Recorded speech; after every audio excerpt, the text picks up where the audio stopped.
And this is the Spiritual Awakening 101, guiding you to rise above limits, embrace divine wisdom, and discover the deeper power within your soul. Well, another week, another great episode, The Power of Prayer and Stillness. And of course, my legendary co host, Miss Carol Peed. Hello, Daniel. It's such always a pleasure to speak here.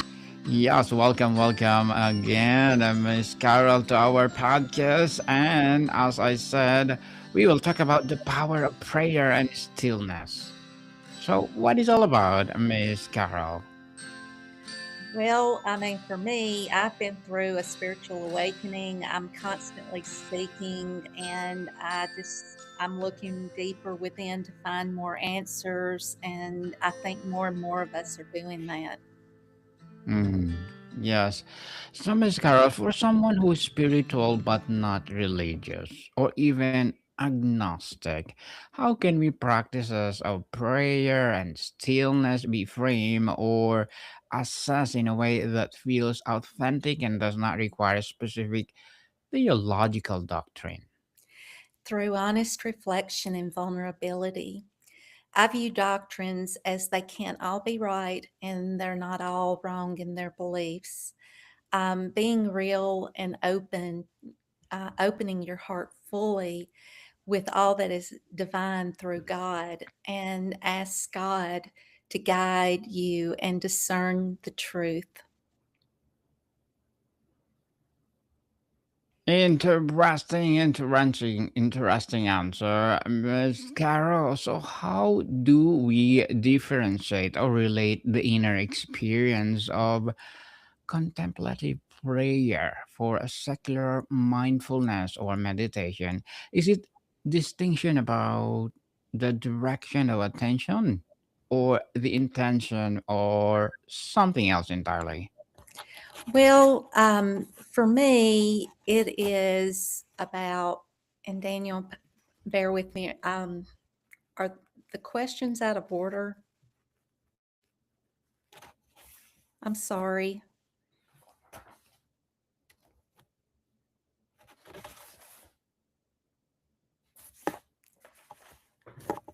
Can you ask the question again, please? I'm so sorry.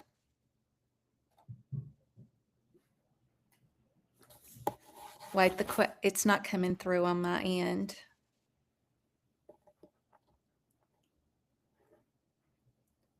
I can't hear. No worries, Miss I Carol. No worries at all. had I had the culture question next, so I apologize. No worries. So I will ask you, I will rephrase it. Okay. For someone, okay, for someone who is live in a culture that prizes productivity, noise, and constant simulation, why is the intentional cultivation of stillness is not just a countercultural act? Just why stillness is so powerful? Well, we decide to go against society's values and of constant productivity. It disrupts what's expected in a busy world. Family, friends, and society has taught us expectations. We've been programmed throughout our lives, and we're here to break free from programming and expectations. Stillness, quietness, and going within, causing us to think independently, resulting in our mental and spiritual well being. Miss Carol, how do you differentiate or relate the inner experience of contemplative prayer from a secular mindfulness or meditation? Well, meditation is the nature of our inner experience through focus and intent. And they use stillness and being present in the moment Contemplative prayer adds a spiritual dimension, seeking oneness with God, the divine, or universe. It's a matter of focus or direction of intention. So there's a lot in that, and I believe being still and in the moment really helps us. And I struggle with that sometimes. I really have monkey mind sometimes, and I really try to, go within with meditation. Meditation, indeed. It's something that we need to do every day. It will enlighten us, give us clearing, Yes. give us something that we need to have for the whole day. Moving beyond the concept of prayer as a divine request line, what are the other dimensions like gratitude, lament, communion, or simply listening that unlock its deeper transformative power? Well, expression of gratitude is vital. God is always listening, watching, and observing. He wants us to succeed. It's a matter of following Jesus and becoming Christ like through unconditional love and forgiveness. So go within. You will receive answers. It may not be instantaneously, but you will get them. And ask for help to understand. Divine wants to give us for us to give them our burdens, and it goes to the higher power and helps us. Yes, definitely. God will help us in everything.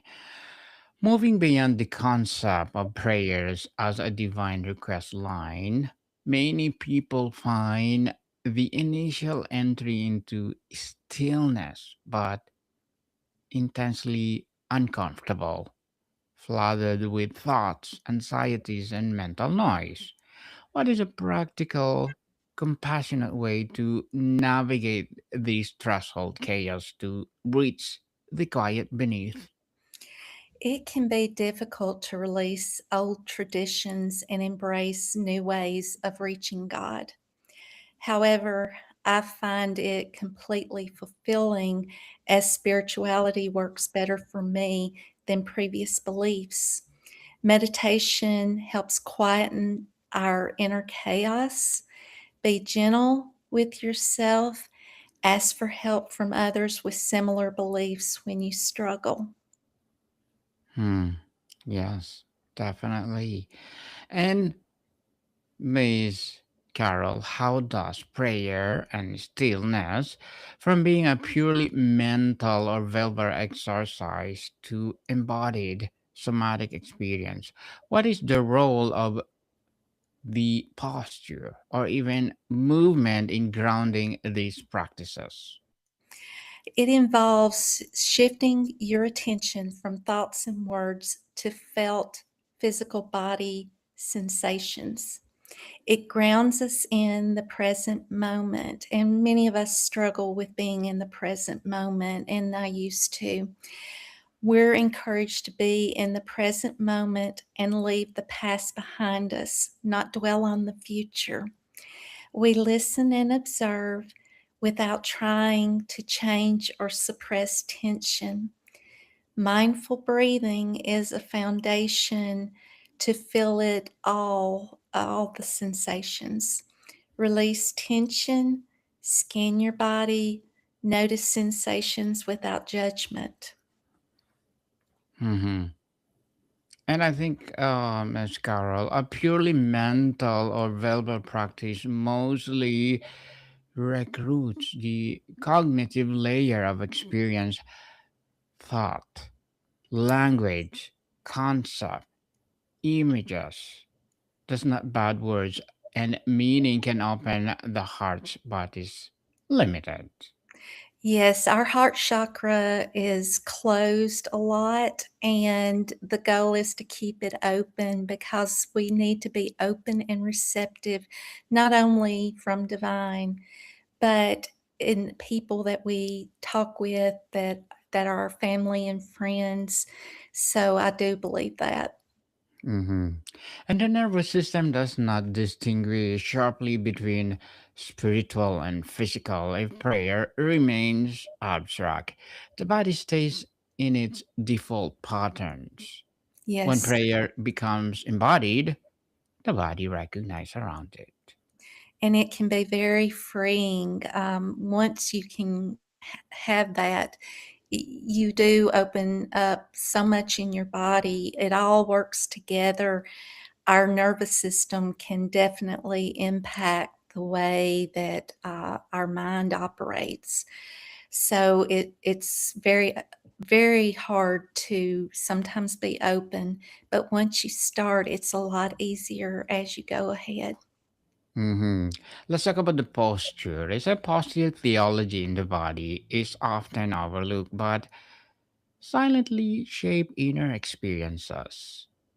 It is lump from withdrawal fatigue or resignation, rigidly upright effort, control, and vigilance. Right? Eh, Yes, I agree with all of that. We have to be vigilant in continuing to try to learn more and be in the divine, be in the moment. And if you can do that, it leads you to the path of enlightenment. Yes, enlightenment and stillness as aliveness, not absence. True embodied stillness is not a bank or a knob, or it's alert but not strained, a quiet but full and receptive rather than effortful. Yes, I find it when I totally relax and don't let my mind wander and just pray and feel divine, the Holy Spirit within me. It's changed my life. Growing up, I didn't do all of this, and I went to church, and what I know is the prayer that I do now, it's more of a talk with God. Nobody really taught me how to do a big official prayer, but God knows my heart. Hmm. Yes, definitely. And how do we ensure that prayer and stillness become source of grounded action and compassion in the word rather than forms of spiritual escapisms from its real problems and pains or Well, pains?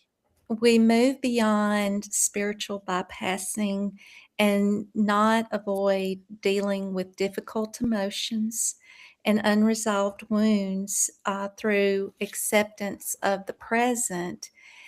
Feel and don't suppress your emotions. They're part of our human experience while we're here. Our soul is here to learn. Hmm. Yes, definitely. And this phrase is the most challenging question about contemplative practice because we ensuring that prayers and stillness fuel grounded action, not escape.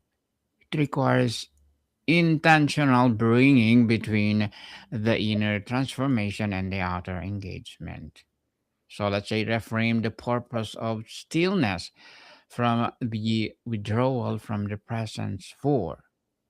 I think the goal is not just leave the world behind, but return to it with renewed clarity, compassion, and courage.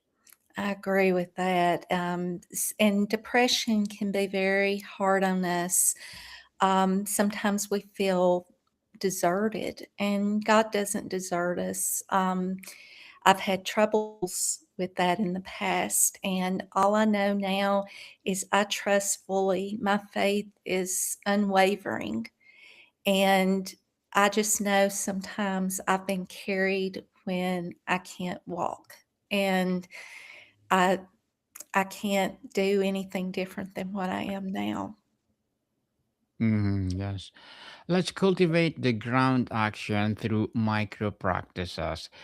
Let stillness inform small daily acts. A moment of centering before a difficult conversation, a breath of compassion before responding to anger, a pause to see a cashier or as a person.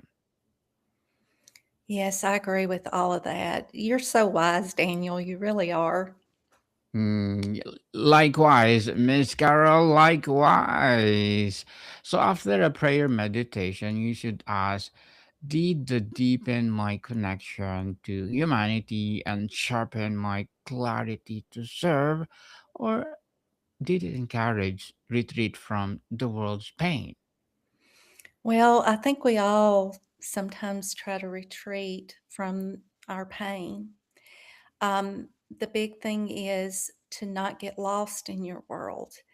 Sometimes we do have to step back. Sometimes we have to take time away to improve ourselves. And so there's nothing wrong with that.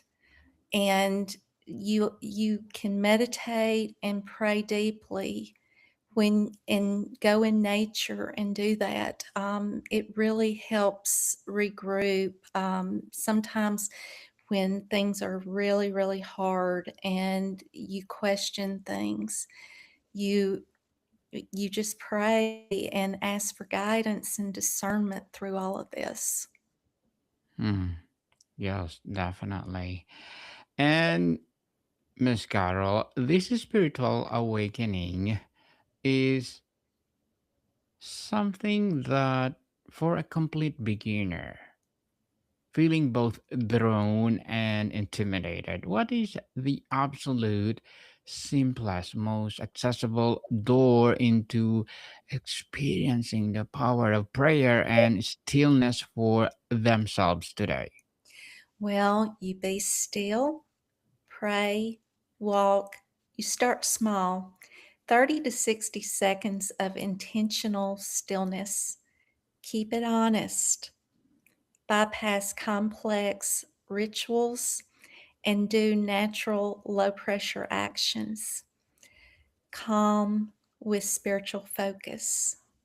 Have a genuine conversation with God. God doesn't expect us to be perfect in prayer. And like I said, I believe just a conversation can get you a lot of things that you don't even realize you will get. Tell God how you feel. Breath work. So you start with a short phrase or verse, and you can say, inhale and say, Lord, help me, and exhale, trust you. So you're asking for the Lord to help you and to trust, and so a lot of times the breath work, if your mind is swimming, the breath work helps you because it's hard to focus on more than one thing at a time, and that will slow down the monkey mind. Yes, it's low down for sure. And beginners often worry about don't need to, well, my mind won't be quiet. If does not need to be, stillness is not the absence of thought, it's the absence of resistance to the thought. If Correct. yes, if I'm saying I don't feel anything special, well, subtle is good. Safety comes before intensity. So if you're saying I'm doing it wrong, if you showed up and noticed anything all, you're doing it right. I believe that. And the thing about it is, no two people are going to do the exact same thing. And you can just say, my intent is this, and I may not be saying it right, but God listens, and He doesn't judge us for our failure in getting everything out the right way. So the big thing is just to lean in to God. I used to not be like this at all, and the spirituality part, because I am not religious, has has allowed me to have a true relationship that I've never had. Religion is for some, and spirituality is for others. And nothing made sense in my life before I became spiritual.